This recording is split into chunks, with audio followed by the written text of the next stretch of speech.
Kita mulai aja.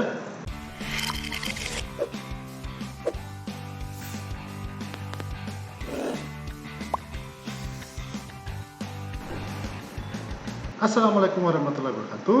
Bertemu lagi dengan saya. Di video ini kita akan belajar mengenai animasi. Fokusnya ada pada 12 basic principles of animation.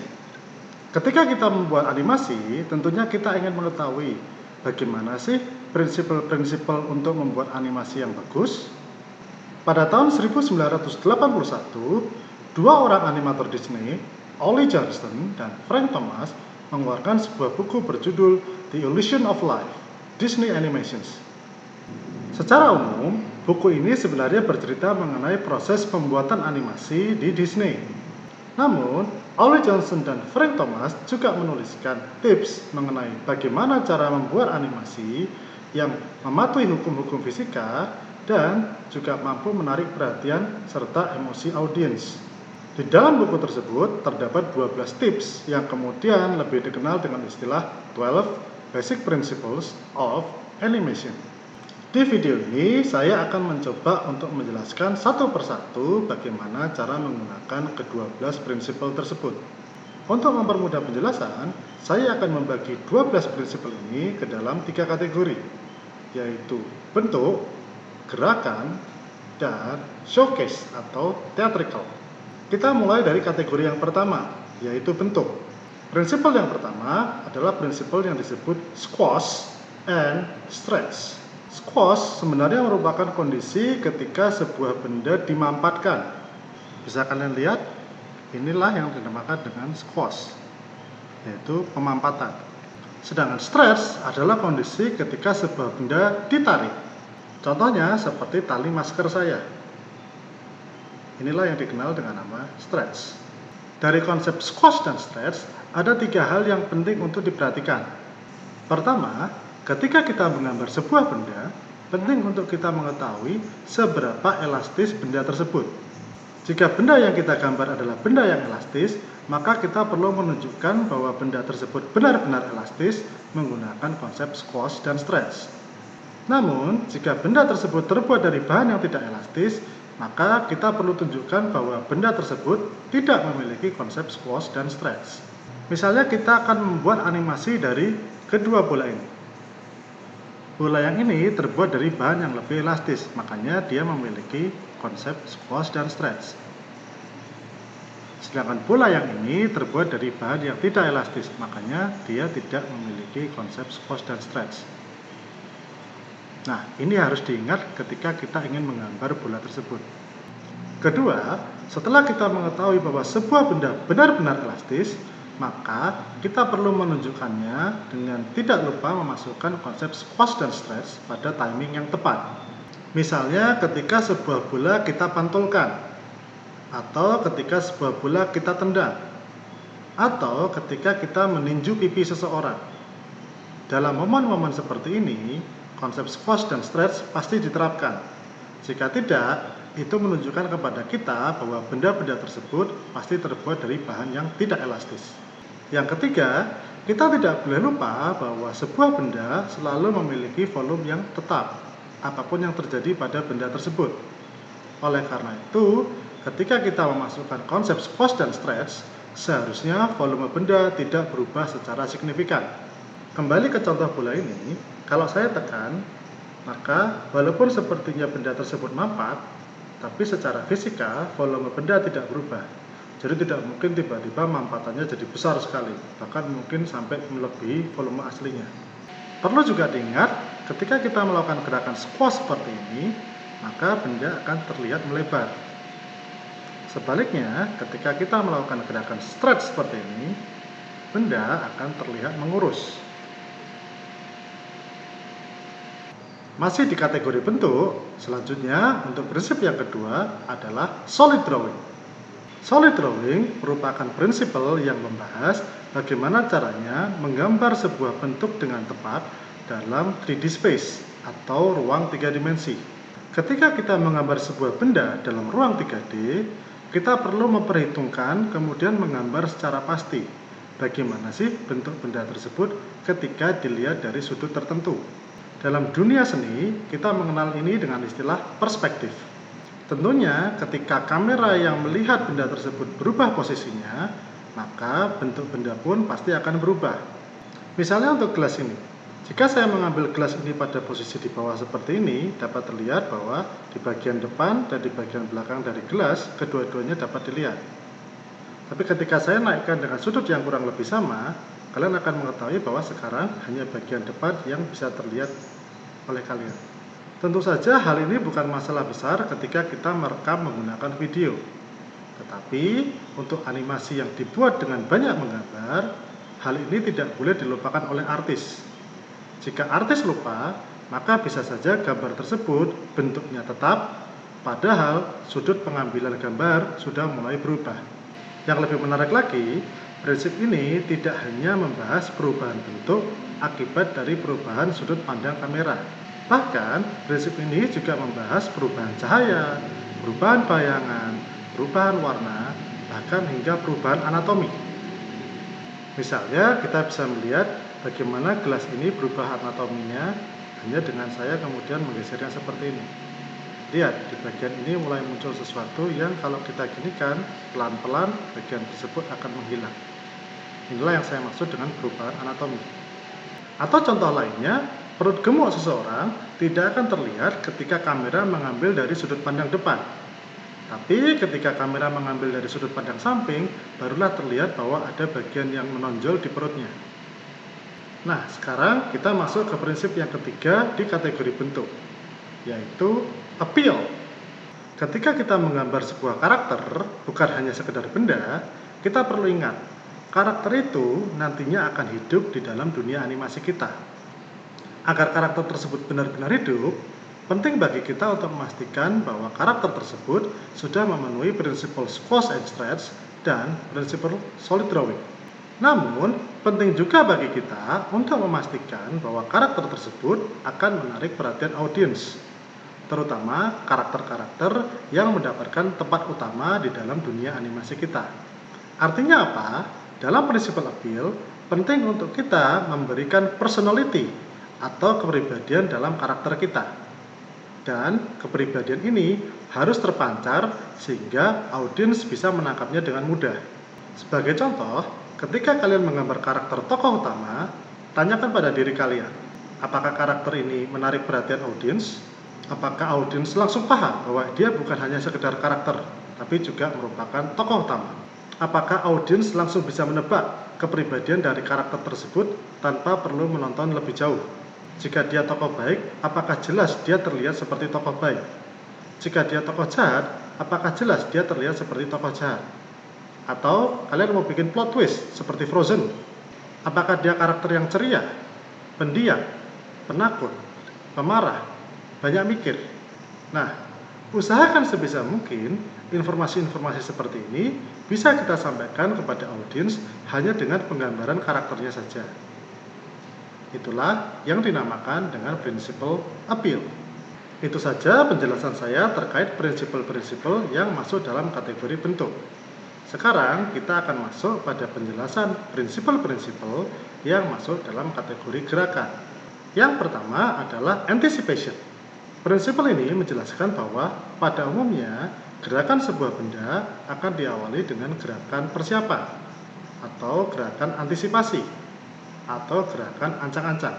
Misalnya ketika kita ingin melempar bola, walaupun melempar bola merupakan gerakan yang hanya seperti ini, tentunya akan lebih baik jika kita menambahkan gerakan ancang-ancang, misalnya seperti ini. Nah, gerakan inilah yang dinamakan dengan gerakan ancang-ancang. Contoh lainnya misalnya adalah pada gerakan melompat. Ketika orang melompat, orang pasti akan melakukan gerakan antisipasi terlebih dahulu, misalnya seperti ini. Nah, sekali lagi, inilah yang dinamakan dengan gerakan ancang-ancang atau gerakan antisipasi. Ketika kalian menggambar sebuah gerakan dalam animasi, jangan pernah melupakan prinsipal anticipation ini. Prinsipal yang berikutnya adalah prinsipal follow through dan prinsipal overlapping action. Kedua prinsipal ini sebenarnya berbeda, tapi karena sering muncul bersamaan, maka dijadikan menjadi satu prinsipal. Prinsipal follow through menjelaskan bahwa ketika sebuah bagian tubuh berhenti, maka bagian tubuh lainnya yang tersambung dengan bagian tersebut belum tentu langsung berhenti saat itu juga. Anggaplah saya sedang berlari kencang, maka ketika saya berlari kencang dan kaki saya berhenti, belum tentu seluruh badan saya langsung berhenti. Jika itu yang terjadi, maka gerakannya akan seperti ini dan terasa tidak natural. Tapi secara umum gerakannya akan seperti ini. Nah, inilah yang dinamakan dengan follow through. Contoh lainnya ada pada gerakan melempar. Kalau kalian perhatikan, lengan atas kita tersambung dengan lengan bawah tersambung dengan tangan. Saat saya melempar seperti ini dan saya hentikan lengan atas saya, maka tidak secara langsung lengan bawah dan tangan saya langsung berhenti. Kalau seperti itu, gerakannya akan seperti ini dan sangat tidak natural. Gerakan yang natural tentunya yang ini berhenti dulu, baru ini, sehingga seperti ini.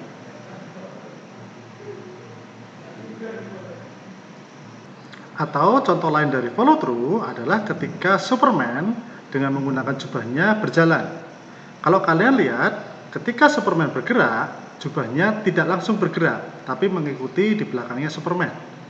Ketika Superman kemudian berhenti, maka jubahnya akan bergerak dulu untuk beberapa saat, baru kemudian benar-benar berhenti. Sedangkan untuk overlapping action, prinsip ini menyatakan bahwa bagian-bagian tubuh kita atau tubuh karakter memiliki tendensi untuk bergerak dengan kecepatan yang berbeda-beda. Misalnya dalam gerakan mencambuk seseorang.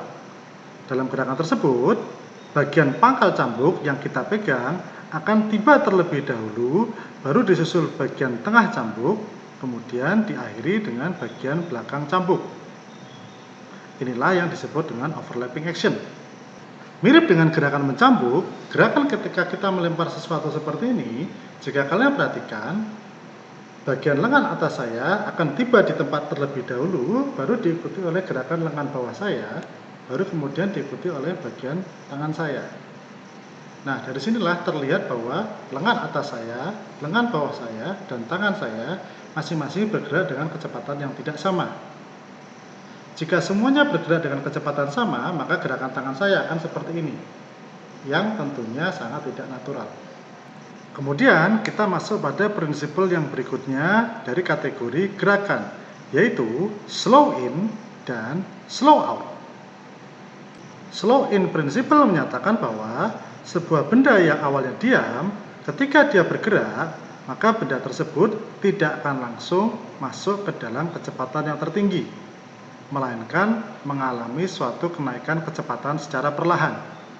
Sedangkan slow out principle merupakan prinsip yang menyatakan bahwa ketika benda bergerak dengan suatu kecepatan dan ingin berhenti, maka benda tersebut tidak mungkin langsung berhenti, melainkan melalui suatu perlambatan terlebih dahulu. Misalnya kita ambil contoh pensil ini. Pensil ini dalam keadaan diam, dan jika dia ingin bergerak, maka tidak mungkin langsung masuk ke kecepatan yang tertinggi seperti ini, sangat tidak masuk akal, melainkan pensil tersebut akan bergerak secara perlahan sampai kemudian mendapatkan kecepatannya yang tertinggi. Sebaliknya, jika sebuah pensil sedang bergerak dengan kecepatan tertentu, maka akan sangat aneh ketika dia tiba-tiba langsung diam seperti ini. Umumnya pensil tersebut pasti akan mengalami suatu perlambatan sebelum benar-benar diam. Berikutnya, kita akan membahas prinsip yang disebut dengan nama arc. Arc merupakan prinsip yang menyatakan bahwa secara umum, gerakan suatu karakter mengikuti bentuk atau trajektori yang melingkar. Sebagai contoh, jika kita ingin menggambarkan gerakan seperti ini, maka kita bisa membuatnya dengan mudah dengan menarik satu garis seperti ini, kemudian membuat lingkarannya menuju ke tempat berakhirnya gerakan tersebut, sehingga gerakannya benar-benar bersifat natural seperti ini, melingkar. Jika tidak memanfaatkan konsep lingkaran tadi, maka yang terjadi adalah mungkin saja di awal dia menggambar seperti ini, nanti di yang berikutnya digambarnya seperti ini, nanti yang berikutnya lagi seperti ini, yang terakhir seperti ini, sehingga kalau ini dianimasikan gerakannya akan seperti ini. sangat tidak natural. Di prinsipal berikutnya, dalam kategori gerakan, kita akan membahas mengenai secondary action. Secondary action merupakan action atau gerakan sampingan di luar gerakan utama yang fungsinya membuat gerakan utama menjadi lebih hidup. Prinsipal ini penting untuk mengingatkan kepada artis bahwa sebuah gerakan utama atau main action bisa benar-benar hidup karena ada bantuan dari gerakan sampingan atau secondary action. Misalnya, ketika orang sedang berjalan, maka berjalan merupakan gerakan utamanya. Tetapi, agar berjalan tersebut menjadi sebuah gerakan yang benar-benar hidup, maka perlu ada secondary action yang nantinya akan memberi arti pada gerakan berjalan itu sendiri. Ini adalah gerakan main action jalan. Ini adalah gerakan berjalan normal. Ini adalah gerakan berjalan artis. Ini adalah gerakan berjalan was-was.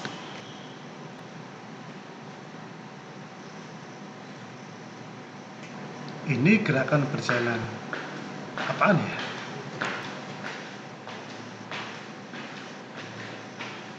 Selanjutnya, kita akan membahas prinsipal yang bernama exaggeration. Exaggeration merupakan prinsipal yang benar-benar sesuai dengan gaya animasi Disney. Exaggeration artinya gerakan yang sifatnya melebih-lebihkan. Biasanya gerakan ini dipakai untuk memunculkan efek humor atau efek yang di luar akal sehat manusia. Misalnya, untuk mendorong meja ini, secara umum gerakan kita untuk mendorong adalah seperti ini. Tapi dengan menggunakan exaggeration, kita bisa menambahkan efek-efek komedik atau efek-efek di luar akal manusia. Misalnya seperti ini.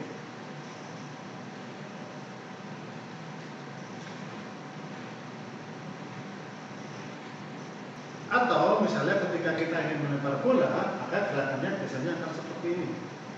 Tapi dengan konsep exaggeration, gerakannya bisa seperti ini.